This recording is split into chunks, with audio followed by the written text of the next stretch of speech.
નમસ્કાર મિત્રો, અમારી ચેનલ ગુજરાતી વારસોમાં આપનું સ્વાગત છે। જો તમને વિડિયો ગમે તો સબસ્ક્રાઇબ કરો અને બેલ આઇકોન પર ક્લિક કરો। રક્ષાબંધનનો તહેવાર દર વર્ષે શ્રાવણ મહિનાની પૂર્ણિમાના દિવસે ઉજવવામાં આવે છે। આ દિવસે બહેનો તેમના ભાઈના કાંડા પર રાખડી બાંધે છે। તે તેમને મીઠાઈ ખવડાવે છે।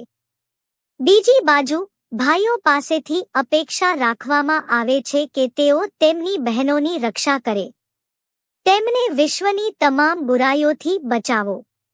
આ તહેવાર ભાઈ અને બહેનના અતૂટ પ્રેમ અને સમર્પણનું પ્રતીક માનવામાં આવે છે। લોકો આ તહેવારની તૈયારીઓ અગાઉથી જ શરૂ કરી દે છે। બજારો રંગબેરંગી રાખડીઓથી શણગારેલી જોવા મળે છે।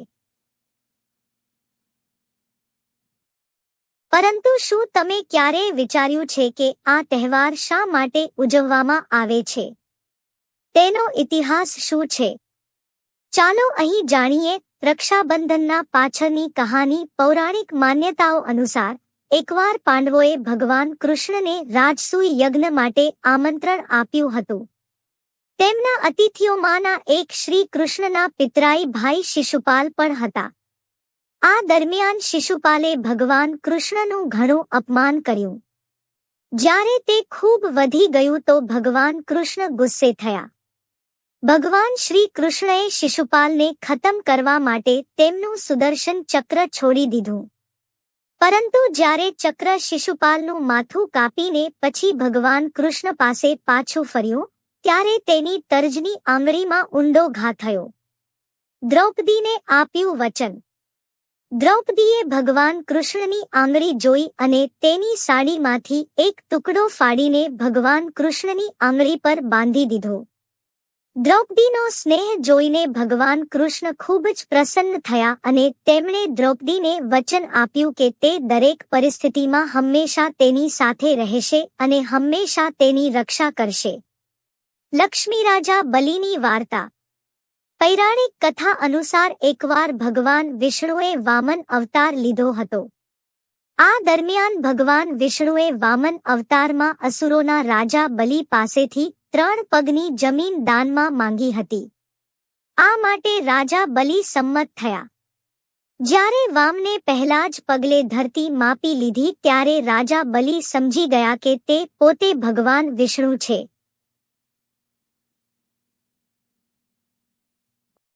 રાજા બલિએ ભગવાનને પ્રણામ કર્યા। ત્યારબાદ રાજા બલિએ પોતાનું માથું વામનને આગળનું પગલું ભરવા માટે આપ્યું। આનાથી ભગવાન ખૂબ પ્રસન્ન થયા। ભગવાને રાજા બલિને વરદાન માંગવા કહ્યું। અસુર રાજ બલિએ એક વરદાનમાં ભગવાન પાસે તેમના દ્વાર પર ઊભા રહેવા માટે વરદાન માંગ્યું। આ કારણે ભગવાન પોતાના વરદાનમાં ફસાઈ ગયા। આવી સ્થિતિમાં માતા લક્ષ્મીએ નારદ મુનિની સલાહ લીધી। માતા લક્ષ્મીએ રાજા બલિને રાખડી બાંધી અને ભગવાન વિષ્ણુને ભેટમાં માંગી લીધા। રક્ષાબંધનના દિવસે બ્રાહ્મણો જનોઈ બદલે છે। માછીમારો આ દિવસે નાળિયેર વડે દરિયાની પૂજા કરે છે। તેથી તેને નારિયેળી પૂનમ પણ કહેવાય છે। રક્ષાબંધનનો તહેવાર બધા ધર્મના લોકો ઉજવે છે। આજ તો એક વિશેષ દિવસ છે જે ભાઈ બહેનો માટે બનેલો છે। ભારત તહેવારોનો દેશ છે। તેમાં અનેક તહેવારોની ઉજવણી થાય છે। આપણે ધાર્મિક, સામાજિક અને રાષ્ટ્રીય તહેવારો ઉજવીએ છીએ। તેમાં રક્ષાબંધનનો તહેવાર આવે છે। રક્ષાબંધન એટલે ભાઈ બહેનનો તહેવાર છે। તેનું બીજું નામ બળેવ છે। રક્ષાબંધન શ્રાવણ મહિનાની પૂનમે આવે છે।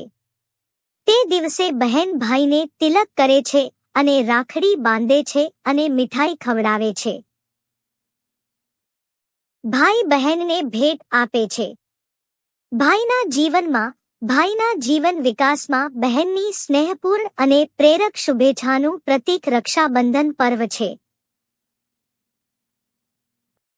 મનુષ્ય જન્મે ત્યારથી તેને કોઈને કોઈ પ્રકારનો ભય તો રહેતો જ હોય છે, અને જ્યાં ભય હોય ત્યાં રક્ષા સ્વયંભૂ પ્રગટ થતી હોય છે.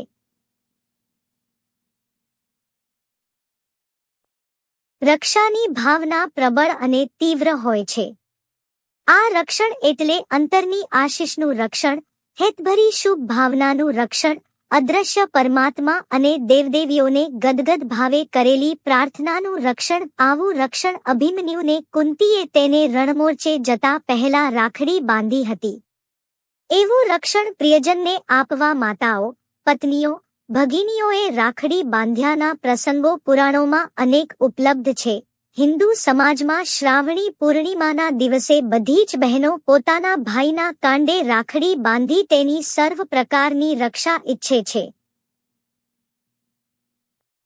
શું રાખડી બાંધીને કોઈની રક્ષા ખરેખર થઈ શકે? મહત્વ રક્ષાબંધનનું નથી, મહત્વ છે અંતરના જે અમી ઘૂંટીને રાખડી બાંધતી વખતે આશીર્વાદ આપે તેનું છે. આવો ભવ્ય ભાવનાનો તહેવાર માત્ર નિર્જીવ વ્યવહાર બની રહેવો ન જોઈએ. ભાઈને મન રાખડી બંધાવવી એટલે વ્યવહારની એક રસમ પૂરી કરવી, બહેનને શક્તિ અનુસાર કંઈક આપી છૂટવું, અને બહેને ભાઈ પાસેથી કંઈ મેળવવાનો હક્ક પૂરો કરવો. આપેલી અને લીધેલી ચીજો કે પૈસા એ ગૌણ વસ્તુ છે, એનું મહત્વ નથી. ભાઈ બહેન વચ્ચે સ્નેહમાં અભિવૃદ્ધિ થાય એ વધુ મહત્વનું છે. રક્ષાબંધન પર કરો આ 7 જરૂરી કામ. આપણે વ્રતોત્સવો પાછળ રહેલા સાંસ્કૃતિક રહસ્યોને જાણવા, માણવા અને પીંહાણવા પ્રયત્ન કરવો જોઈએ. ઉત્સવોની અને પ્રતીકોની પાછળ ભવ્ય ભાવનાનું મહત્વ છે. રક્ષાબંધન પર્વ એટલે ભગીની પ્રેમબંધન. સ્ત્રી તરફ વિકૃતિ દ્રષ્ટિએ ન જોતા પવિત્ર દ્રષ્ટિ રાખવી એ મહાન સંદેશ આપનાર આ પવિત્ર તહેવારને કુટુંબ પૂરતો મર્યાદિત બનાવી દીધો છે. પ્રેમબંધન અને ભાવબંધનના આ પવિત્ર તહેવારનું સામાજિકરણ અને વૈશ્વિકરણ કરવું જોઈએ. રક્ષાબંધનનો પર્વ એટલે દ્રષ્ટિ પરિવર્તનનો પર્વ, ભાઈ બહેનના વિશુદ્ધ પ્રેમનું અસ્ખલિત વહેતું ઝરણું. બહેનની રાખડી હાથ પર બંધાવતાની સાથે જ ભાઈની દ્રષ્ટિમાં આમૂલાગ્ર પરિવર્તન આવી જાય. બહેનના રક્ષણની જવાબદારી ભાઈ સસ્મિત સ્વીકારે છે, જેથી બહેન સમાજમાં નિર્ભયપણે ફરી શકે. બહેન જ્યારે ભાઈને રાખડી બાંધે છે ત્યારે તેના ભાલ પર ચાંદલો કરે છે. સર્વ સામાન્ય લાગતી આ પ્રણાલિકામાં દ્રષ્ટિ પરિવર્તનની મહાન પ્રક્રિયાનો સમાવેશ થાય છે. સામાન્ય દ્રષ્ટિથી સારા વિશ્વને નિહાળી રહેલા બે નેત્રો ઉપરાંત ભોગને ભૂલીને ભાવ દ્રષ્ટિથી વિશ્વને નિહાળવા માટે જાણે કે એક ત્રીજું પવિત્ર નેત્ર અર્પણ કરીને બહેને પોતાના ભાઈને ત્રિલોચન બનાવ્યો છે. આવો શુભ સંકેત આ ક્રિયામાં દ્રષ્ટિગોચર થાય છે. ભગવાન શંકરે ત્રીજું નેત્ર ઉઘાડી કામદેવને ભસ્મ કરી નાખ્યો હતો. બહેન પણ ભાઈનું ત્રીજું નેત્ર, બુદ્ધિલોચન, ખોલી ભાઈને વિકાર, વાસના વગેરેને ભસ્મ કરવાનું આડકતરી રીતે સૂચન કરે છે. ભાઈના હાથે રાખડી બાંધવી એ હર્ષઘેલી અને વહાલસોઈ બહેનને પોતાના જીવનનો અમૂલ્ય લહાવો લાગે છે. રક્ષાના પ્રત્યેક તંતુમાં ભાઈ બહેનના હૃદયનો નિર્વ્યાજ અને નિતાંત પ્રેમ નિત્રતો હોય છે. રાખડી એ માત્ર સૂત્રનો તંતુ નથી, એ તો શીલ અને સ્નેહનું રક્ષણ કરતું તેમજ જીવનમાં સંયમની મહત્તા સમજાવતું એક પવિત્ર બંધન છે. ભાઈના હાથે રાખડી બાંધીને બહેન માત્ર પોતાનું જ રક્ષણ ઈચ્છે છે એટલું જ નહીં, પરંતુ સમસ્ત સ્ત્રી સમાજને પોતાના ભાઈનું રક્ષણ મળે એવી ભવ્ય ભાવના અને અપેક્ષા રાખે છે. સાથોસાથ પોતાનો ભાઈ અંતઃકરણના શત્રુઓ કામ, ક્રોધ, લોભ, મોહ, મદ, મત્સર, આશા, તૃષ્ણા વગેરે ઉપર વિજય મેળવે એવી આકાંક્ષા પણ સેવે છે. રક્ષાબંધન વખતે બહેન બંધનનું એટલે કે ધ્યેયનું રક્ષણ કરવા સૂચન કરે છે. ભાઈ બહેનની રક્ષા અર્થે સર્વસ્વ આપવાની તત્પરતા દાખવે છે. આ સર્વસ્વ આપવાની તૈયારીના પ્રતીક રૂપે બહેનને ભેટ તરીકે દક્ષિણા આપે છે. પ્રતીક એ મૌનની ભાષા છે. આ પ્રતીકની પાછળ ભવ્ય ભાવનાની સુગંધ છુપાયેલી છે, પરંતુ આજે એ માત્ર ચીલાચાલુ વ્યવહાર થઈ ગયો છે. તેથી ભગિની પ્રેમનું ભાવમાધુર્ય કે સૌંદર્ય ભાગ્યે જ દેખાય છે. પૌરાણિક કથા અનુસાર દેવાધિદેવ ઇન્દ્ર દાનવો સામે હારી ગયા ત્યારે ઇન્દ્રાણીએ રાખડી બાંધી રક્ષાબંધનનું વ્રત કર્યું હતું, જેથી ઇન્દ્રે વિજય પ્રાપ્ત કર્યો હતો. કુંતા અભિમન્યુને બાંધે અમર રાખડી રે અને પછી કૌરવો સામે 7 કોઠાનું યુદ્ધ લડવા મોકલ્યો.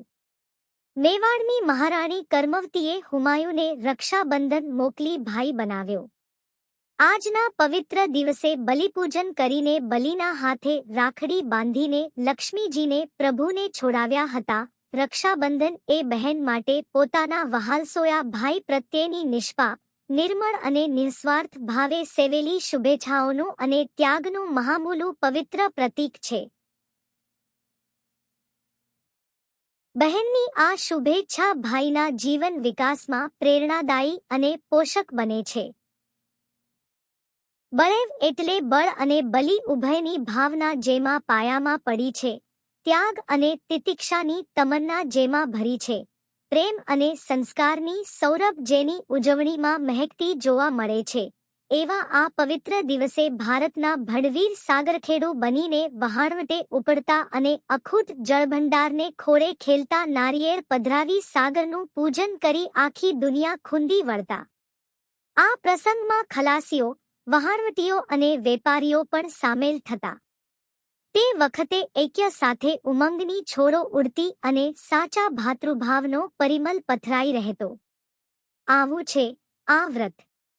રક્ષાબંધન વ્રતના પ્રભાવે ભાઈ બહેનના હેત વધે છે, આયુષ્યમાં અભિવૃદ્ધિ થાય છે અને ધનધાન્ય તથા સંપત્તિની પણ વૃદ્ધિ થાય છે. આ વ્રત કરવાથી ભૂત, પ્રેત, પિશાચ વગેરેના ત્રાસમાંથી મુક્તિ મળે છે. આ પવિત્ર વ્રત સર્વ રોગોનું નિવારણ કરે છે, સાથોસાથ અશુભોનું પણ નિવારણ કરે છે. આવજો. ફરી મળીશું એક નવા જ્ઞાન સભર વિડિયો સાથે. ત્યાં સુધી આપ જોતા રહો અમારી ચેનલ ગુજરાતી વારસો. ચેનલને સબસ્ક્રાઇબ કરવાનું ભૂલતા નહીં.